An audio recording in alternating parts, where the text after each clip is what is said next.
March 15. Over 1 million Brazilians took to the streets in more than 150 cities around the country. But for what reasons? Some protesters demanded President Dilma Rousseff's impeachment. Some criticized government corruption. One major trigger of protests was corruption at state-controlled oil giant Petrobras. So what do we know about the scandal at Petrobras, and how does it affect the government? BrazilTalk explains in 2 minutes.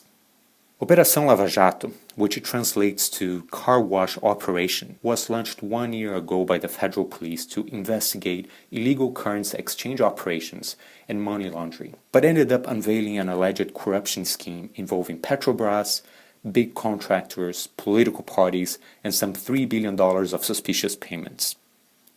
According to the federal police, this is how the corruption scheme functioned. As many as 16 contractors formed a cartel to drive up the prices of Petrobras projects.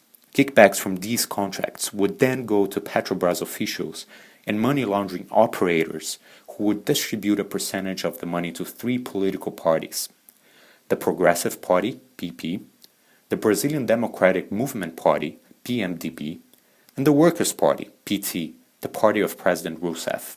Politicians from 4 other parties are also being investigated. This money was allegedly used to finance election campaigns. Last month, Brazil's chief prosecutor asked the Supreme Court to open an investigation into 54 politicians who allegedly benefited from this corruption scheme, among whom were former Minister of Finance Antônio Palocci from PT and the speakers of both chambers of Congress, Renan Calheiros and Eduardo Cunha from PMDB.